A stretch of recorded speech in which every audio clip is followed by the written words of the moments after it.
Hello everybody, today in this video we're going to build a system that finds our leads, researches them, creates a report or a dossier for future purposes, creates a personalized subject and icebreaker, and finally starts the sequence and the follow-up. I'll also throw in a reply detector. Most importantly, what this system does is it helps us to scale up personalized cold email, not just any cold emails, but personalized cold email. And do we need that? Anyway, the reason that I'm building this monster of a project is because in my last video, if you haven't checked it out, go there and check it out. I do a full AI audit in my own business, and one of the major things that it exposed is how bad or terrible my cold email campaign is. So in this series, I'm building a system that handles all of the rough parts for me: the lead generation, the research, the writing the report about their research, creating the personalized email for them so that I can focus on running business. This project not only one system, but it's a combination of a lot of systems that I've broken down into core part. And today we're looking at the most biggest part and basically the most important. It's lead generation, because if anybody that knows cold emailing, they know that your list is your king. And today we're trying to create a highly targeted list based on our niche. Before I go into all of that and showing you how to build it, I'm going to show you a live demo. And you don't have to be a developer to build this. All right, let's go to the demo. First things first, let's find our target niche. For this specific video, I think I'm going to target business coaches, because boy do they need cold email systems, right? I just filled out my criteria, and my criteria is business coaches that are founder, owner, director. Basically what this means is they are decision makers and they have the power to influence how the company goes. That's what I was trying to go here. The industry, obviously professional training and coaching. Location, United States. City, Austin, Texas. Search limit, I can do less, but I just want 100 for this one. Radius, which is like 5,000, and you understand what I mean by radius here from your location. Like, this is a double important. Confidence level, I usually like this above 80, but for this video I just want it to be 70 to be clear.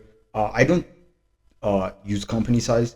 I don't also use keywords, but keywords are very important for people who are knee deep in lead generation. Maximum revenue, minimum revenue, also important for lead generation. And funding, I couldn't care less about funding, but I understand that some lead generators love funding, that this is the one of their ways to target their specific niche. So I guess we're adding funding.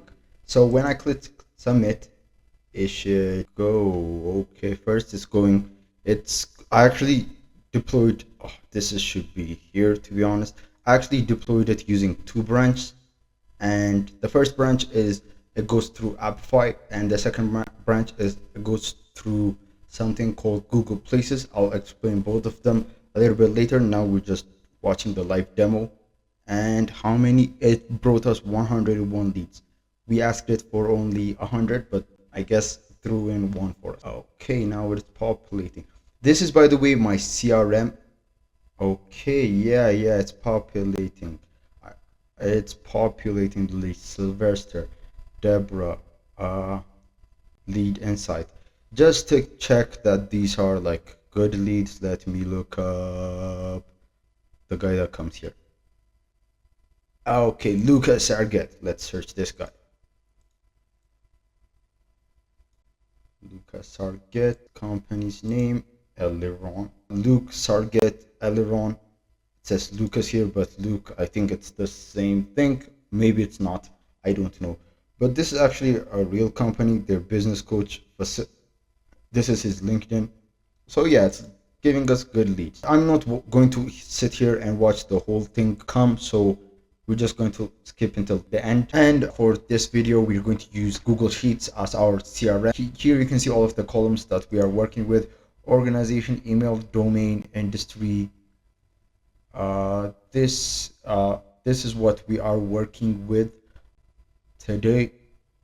And this, everything here will get populated. You will see it will get populated, and for all of us to be on the same page and to grasp what my end goal is, at the end of this series is I based my cold email campaigns off Samantha McKenna's teaching. She has numbers that are unheard of. She has high reply rates, high open rates, and she does not hide what her framework is. In the end of the series, I'm trying to replicate her framework while doing less of the busy work, to be honest. What her framework says is that one of the highest things to get in a cold email is open. Like, I'm pretty sure whatever you are sending through that cold email, you bring value. But it doesn't matter if the person at the other end does not see your value, right? The first obstacle you have to face on cold emails is passing spam. The second one is just to get it open, like for somebody to click and open it. And that's what Samantha preaches about. She says that don't make your subject line a new preview. The first few seconds of showing who you are, make it all about them. Make it so super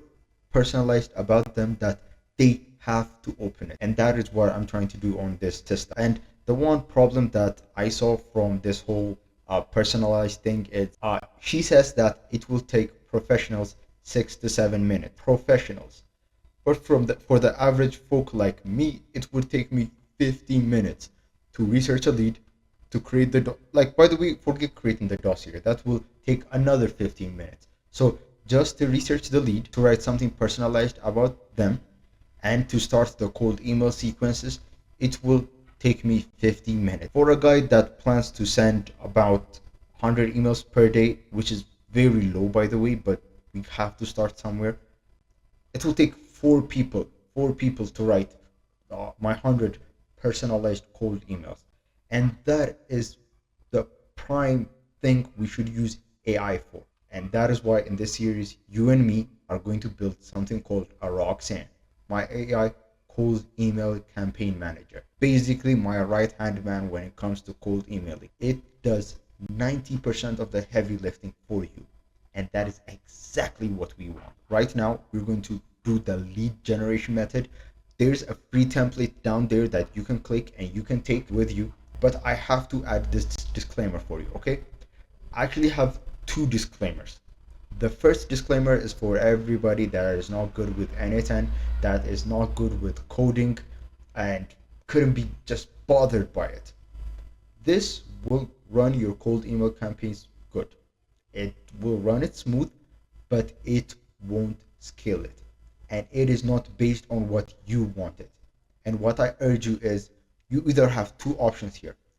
If you have money, find a person that can do this for you and hire them. But I understand not a lot of people don't. So while this kickstarts your career for cold emailing, I would like to ask you to spend at least 30 minutes a day to check out what anything is, to do a little bit of code, to understand like the basis, the underlying basis of code. Also, to start using your terminal. And I heard that Cloud Code actually helps you with this. And the second disclaimer is for all of you that are okay with N8N and terminal, and I know what you want to use this for, and I will ask you this one question. You have seen a lot of templates fly on this, on whatever you're watching this on, right? You have seen a lot of people like give you free templates, and you have to understand why are they giving me free templates and how can I sell it, right? And you're not doing a good job of selling it. You know why? It's because you are selling the templates. The templates are not the things that should be sold, because you do not go to General Motors and ask them to buy an engine. Maybe if you want an engine, you do. But usually you go there to buy a car. This is the engine. Build the car. It's going to take you like React. You have to understand about React. You have to understand about Next.js. You have to understand about AWS Cloud, connecting backend to frontend, building dashboards. The advice that I gave: start tweaking your terminal. Start using Cloud Code. I use ChatGPT, and I mean, it gives me okay results. It's not great. I have to like adjust it based on what I want, and sometimes the code breaks, I understand, but I have seen a lot of videos of people saying that Cloud Code does it superb. So try that, okay? And you would build something like this. Well, that is the engine. This is the car. This is actually a demo thing because I disconnected my backend to show you how everything works. This is how the final product should always look like. But if you're going to use it for yourself, it doesn't matter. You just have to understand the logic and you are good to go. This is for people who can't be bothered with the logic and just want the end result. Okay, now enough of my yapping and let's go down to build this thing. The first thing that we should go through is this thing called an on-form submission node. Basically, what this means is, let me show you. Basically, what this means is this is the gateway to our engine. This is what feeds our engine the criteria. When I click execute, this will start running and you will see what it looks like. This is actually this. This is just the configured version of it, but this is basically this. This is where we enter our lead list and what the leads we want to search upon. Now my computer is acting up. Okay, now it scrolls. And here you just basically enter the job title. I will show you how to configure this. Let's click on X here. Let's stop this from running. And basically how to configure this is easy. You click the plus sign and you just search for form, and here it brings out A10 form. You click it and you click the trigger one. As you can see, it looks the same, but the difference is there's a red sign here, and what the red sign here means is that we have not added the criteria. What are the criteria? So basically this one produces this. You can see that we have not added any criteria to it or what we wanted to search. How do we create that? That is easy. Basically, we just have to add elements to it. Now, when we click it, it should bring the options that we sent. Perfect. It says leads here, checkboxes, and a drop down. Now we know how the on-form submission works. So I can delete this. Step 2, this input fields. What is the purpose of this input fields? It is so that it can gather the data that we are giving it. The on-form submission or the form submission gives data and not in an arranged way, and we like to structure it. And what this does is it just structures it for it to be easier for other nodes to capture the information. What do I mean by other nodes? These are called nodes, by the way. I wanted you to understand the lingo too. All of this are called nodes. When I click execute, let me fill this up again and let me show you each by each how we build this. Okay, I have populated it the same way that I populated the previous one, and let's click submit. But we are not going all the way through because I already showed you that. I just wanted this to populate so I can pin it so I don't have to deal with that submission form again. Okay, let's disconnect. It already brought 23 orders. I did not even. Okay, anyway, let's disconnect this and let's see what this does individually. Okay, so when we click this inputs, what it brings us is it brings us to, let's wait it to load. Okay, yeah, it brings us here. And what this is just it takes all the data given to it and it just arranges it in a perfectly good manner so that we can distribute it. And here, by the way, I told you that I have two branches, right? The first branch is I use Google Places, and the second branch I use Appify. The reason I use Appify, by the way, you have to pay for Appify because Appify is not free, but it is better than doing it by yourself. Some of you might be better at data scraping than me, but one of the issues that I faced constantly is when I build my own scrapers, like my LinkedIn scraper, my Apollo scraper, my my Twitter scraper, my e-news scraper. The one thing that I faced is I spent a lot of money to just have them rolling. The servers, the proxies, even while having all of those running for me in the background, I still get flagged after 10 to 15 days. So I have to change some of the processes inside find a new IP, route it to another new IP, and it just became a whole lot of work for me. So what I found out was that Apify does that for you. It has a lot of actors inside it. Basically, what actors means is think of it as Upwork freelancers. When you go to the platform Upwork, there are a lot of freelancers that will do a certain job for you for a certain price, right? That's the same thing with Apify. Apify is the platform. When you go there, there are a lot of freelancers that do the job for you. But the difference here is on Upwork, the freelancers are humans.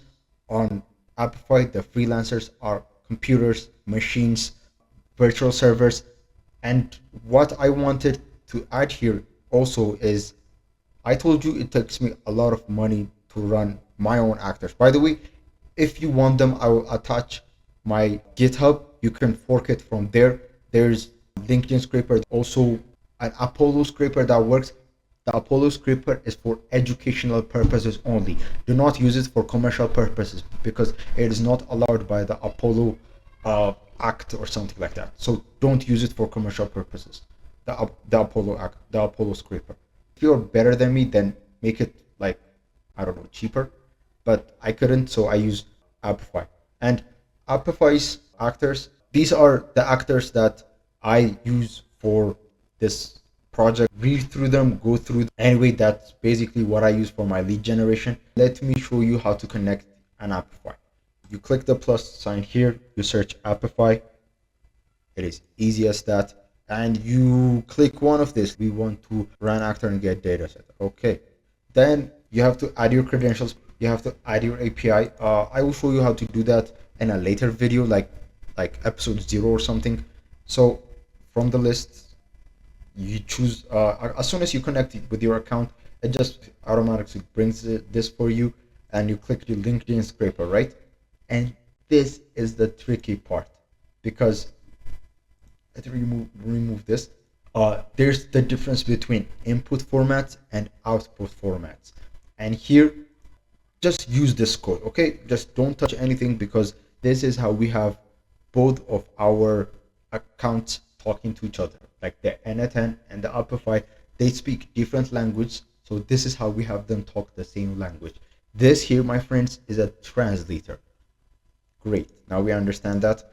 After we get the data set, we filter it through this node, and we just add it to our CRM. How do we add it to our CRM? Again, you click the plus sign, Google Sheets, you click the one that says append or update rows in Sheets, and basically this. You connect your credentials. I'll also show you how to do that. You add your document list here. It says need validation, I need this one. And pure validation, also this one, and it will just populate the columns. The columns we saw earlier, it will fetch the columns, and you just have to add those. This is actually the easy branch. Believe me, let me tell you something, this is all the branch you need. For most of you, I'm dead sure this is only the one you need. Why did I add this one? A, for you to understand how website scraping and how internal scraping works, and this will teach you about how anything generally runs. If you don't use it, then just disconnect this, and that's easy. You just have to use this one. What is this branch? I already told you this is called Google Places, right? It's just easy. It's just another name. It's called Google Maps. You have noticed that Google Maps knows a lot of small and medium businesses near around you, wherever you are. Google Maps has some information about your businesses. That is what we're targeting. We are using Google Maps to give us information about the species. How do we do that? Let me show you. First and foremost, this guy does not understand what Austin, Texas means. It knows what is an Austin, Texas, but it does not know how to scrape near and around Austin, Texas. We just make that easier for him with this node. This is called, by the way, an HTTP node, and what it does, it goes through the internet, it fetches data, and it brings it back, and it tells me what that data is. So, great. What is the data that we wanted to fetch? Well, we want it to fetch the latitude and the longitude of the center of Austin, Texas. Why do we need the latitude and longitude for the center of Austin, Texas? Well, because remember when we inputted those codes, we said 5,000 radius. On Google Maps, this is what Austin, Texas is, right? But our machine does not understand that. Our machine just knows something is Austin, Texas. And for us to explain it better for him, what we sent our machine is latitude and longitude. How do we do that? How do we find the latitude and the longitude of the center of Austin, Texas? We use this site. And what this site gives us is we can search something like, let's say, what's our search query? Austin, Texas, right? Let's search Austin, Texas here. Actually, on the third one, yes. Austin, Texas. We paste it. We search it. This is Austin, Texas, right? Then we click on details. This is all, by the way, gibberish for us. It doesn't really matter. But you know what does matter is this, the center point of Austin, Texas. The center point. So we are scraping 5,000 radius from the center point of Austin, Texas.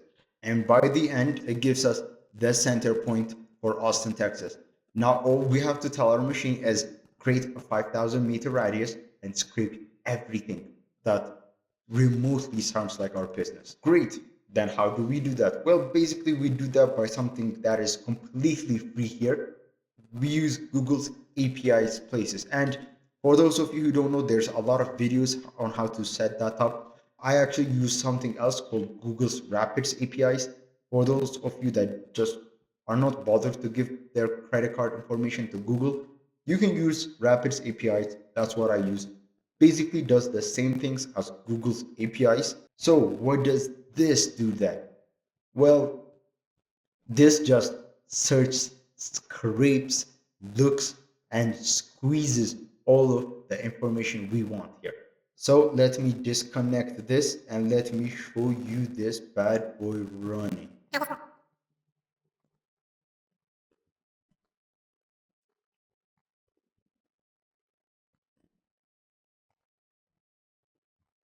That is a lot of leads. Perfect. That is exactly what we need. How much did we get? Let me check it. Here we got total of 40 businesses that fit our exact criteria. The problem here is, by the way, it does not give me above 60, like the maximum Google places, because I think it's due to them wanting us to pay for a premium brand. I don't know, but the free only gives you a maximum of 60.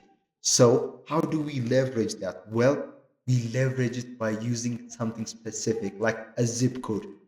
That is why I create this whole branch. That's the use of this whole branch for us to go ultra niche on the specific place we want to pinpoint. Because we don't use this for the general Chicago, but we use this for downtown Chicago. Anyway, after we populate this leads, it will look something like this. And this is basically gibberish, not only for the machine, but also for us. Some of the data here, we can be bothered by it again. We just want a few important details, and that is what this does. Before I go further, I think I owe you an explanation for how all of these code work. This we've already talked about this. This is to structure the data. And what this does is this is something called an if clause based on this logic. It says, is this true or is this false? If it's true, let's pass it on. If it's false, we block it. But what is it testing if it's true and if it's false? Well, let me show you. I told you that Google Places only gives us 60 leads, right? You know, the kicker on top of that, it only gives 20 leads per page. Unless you come up with some infrastructure like this, you are only able to scrape those 20 leads. For example, we scraped 40 leads, right? And let me show you. Our first search, it only gave us, I counted it all. And on the first search, by the way, this is the first search. On the first search, it only gave us 20 leads. It did most of the work, but it is still 20 leads less. If this infrastructure was not there, then it would only give us those 20 leads. But it gave us something important. It's called next page token. What this means is you insert this into your next web search and it will start from where this ends. When we scrape this again, we do not want those same 20 leads that we got. So we use that page token and we pass it through this if clause. And what this if clause does is if this page token exists, it lets it pass because there is another page to be scraped. But if it doesn't, it comes out false. So what does this do? Scraped 20 leads here. It goes, says, yes, there's another page for this. True. It goes here. Scrapes another, like, I don't know, like I think scraped, let's say it scraped five here. It got five leads here. Then it asks it, then it passes it around. Then this asks, is there another page? Then it says, yes, there is another page. Passes it on. It scrapes it here. It goes and it asks, is there another page here? Then it says, yes. Goes, scrapes, waits. Then it asks, finally, is there another page? Then it says, no. You have scraped 40 businesses that are 5,000 yards from your location. There are no more leads here. Finito alle. Then it just says, perfect. Let's populate all of these leads and let's send them to one data. That's what this does. This merges all of the information that is given to it to one data. Now, basically, from here to here, it's just admin stuff. It's structuring, normalizing, adding, like it's that sort of processes. But fear not, you want to know about that processes because you're so enthusiastic about building this machine. Let's see what it does. I told you that what it gave us, it was bit like disorganized, right? What this code node, by the way, this is called a code node. You can get it by clicking the plus here. Let me show you. Clicking the plus here and clicking code. It goes here. Here, what it does is just it organized everything that we want and it just gave it to us. Basically, what this one does here, it just cleans out the duplicates and it just passes it here. For our scraper to work, it needs a website. Like the minimum thing for this branch is we need a website. This is what this part of the system does. Google is not perfect. I understand, right? It sometimes duplicate this and sometimes it does not give us website. If the website is not provided, this process looks for the website. How does it look for the website? It's easy. Okay, it's coming. Let's check. 40 items, no duplicates. Okay. Actually, this is good. Here we looked for duplicates. There are no duplicates here. Perfect. The next one. Out of the 40 leads that it gave us, 38 has a website. Two of them do not have a website. For the duplicates, this node just does the hard thing for us. You just have to click based on what you wanted here. And for the websites, we've already done this. It's an if clause. It answers, does this lead as a website? While passing the data, it asks itself, hey man, does this lead have a website? If the answer is yes, it has a website, then it says, okay, in that case, it does not have to go to the additional process of looking for a website. False. Then if it says, for this specific lead, it does not have a website, then it says, we have to send this one to the additional process step. Anyway, the true branch, it goes through the web. Basically, what this part does here is if I open it, I use Rapids API here again, the search parameters. Here, the phone number, the location, and the company's name to look for their website. Here, the company's name is Premium Trainings. Phone number is that ends in 6720, and the location is United States of America. Yes, United States of America. Based on that request, this node goes through the web. This is what it did. You enter here, you see a lot of like premium trading services, premier training solutions, premier work training, and that's what it brought, right? trading services, solutions, training. But which one is the correct website? We don't know. And what this basically does is it matches it with the correct website. Perfect. Perfect. It did this for both driving directions and premier trainings. And now it added it back to our system. Now we only have the location, the name, the address, their phone number, their website. Great, but we want to send cold emails. This is a cold email campaign. So what do we do here? We send it to an enricher. What this basically does is based on the domain, it tries to find an email address for us. I use Outscraper Enrich. Anyway, let's see how the data enricher works. It enriched the data, and out of those 40 leads that we got, 29 of them have emails.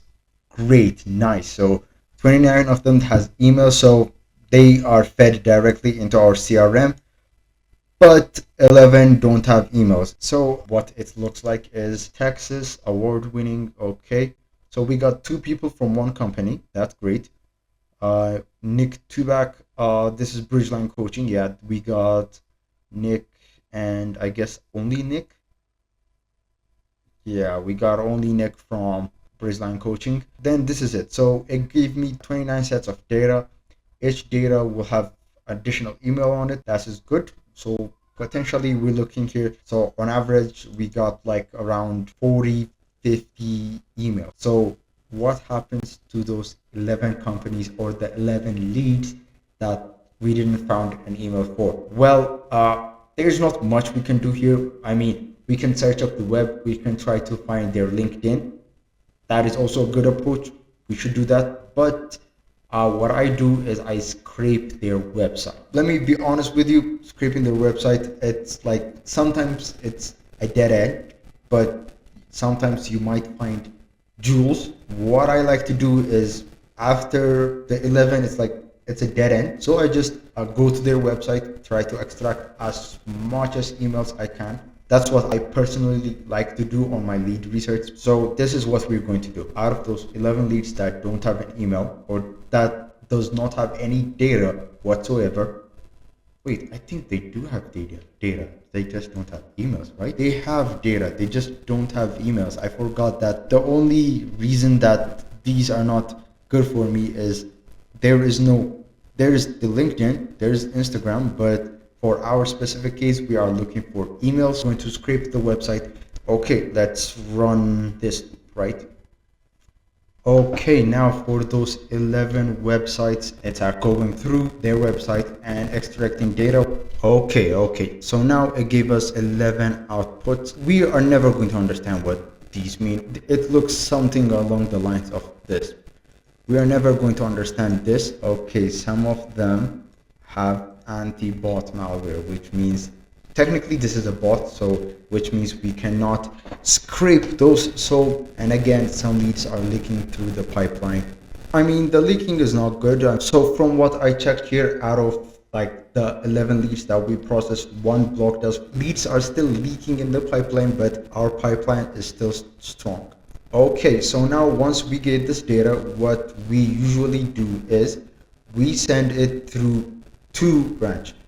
The first branch, it extracts links. For example, what we do here is first we scrape the home page and we try to find emails. As you can see here, the only email that there is my email. What the second branch does is it finds links.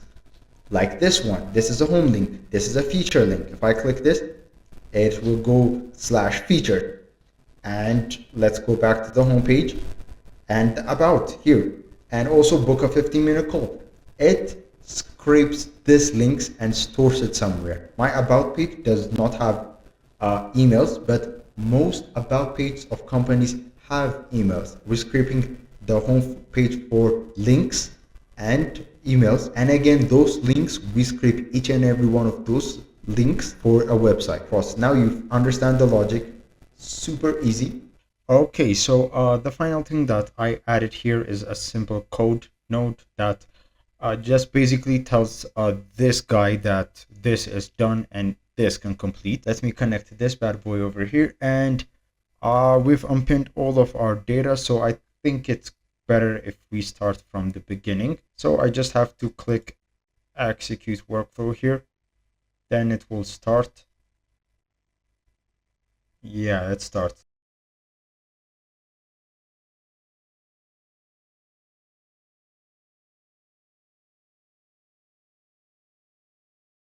So this is good. It went through 4 pages. From those 4 pages, it got 44. Perfect. No duplicates. Let's not celebrate yet. There might be some duplicates from the websites because we're using websites to differentiate if they're duplicates or not. No, okay, there is one duplicate. Here, basically, what we are doing here is we are enriching the data.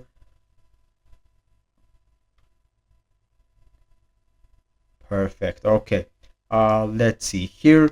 We are enriching the data and we are getting emails, LinkedIn's, anything that basically it can find from the web. It's trying to get for us. It should put it here, and as you can see, 39 is where it ended. So this has to start from 39. It's gonna take a while, so I'm just gonna pause the video here and we will come back when it gets to around like so. Now it's on the 38th round, only 3 to go, so it will enrich this. It will pass all of the valuable information that we have through our Google Sheets. After it's updated to our CRM, it then goes to the next step. Okay, so perfect. It's 41.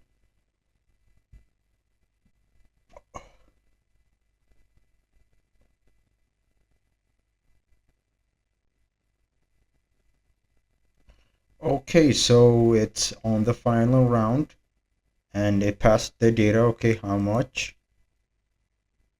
Okay, so good. Okay, this is a good number. Out of those 43 leads, 29 have valid emails and the 14 don't. So we're scraping their websites. Okay, and here we're scraping the homepage for other links, and we will populate it on our trusty Google Sheet, but it will be a different Google Sheet. So 2 of the items is false, so I guess that's a good thing for us. That means it's just garbage. It's just a dead end of a dead end. Okay, it's populating. Let me also pause on this one and I will show you when it finishes. Okay, so now everything is done. Let's check out what it gave us. So it gave us 2 things, right? First, the email lists. Let's check them. Shelly, yes, they brought. First person is Shelly, Nick, Coach, Amy, Lindy. Perfect. We got emails. And the second thing that we want is what it found from the homepage. So what did it find from the homepage? I'm actually curious to also see that. This is the homepage script. Okay, so it found nothing. It just none, as you can see, no emails. It just caught us a few links that we will use later. Okay, and what else did it populate? It populated links, normal search. Okay, so I think we should have a lot of links on normal search. No, we only have the domains. This is only what it gave us, so not a lot of links onto there. There is more I can do. I can connect this to Appify and Appify scrape it for me. I've seen some actors that are very good that passes this bot protection. For now, I think this is more than enough for me.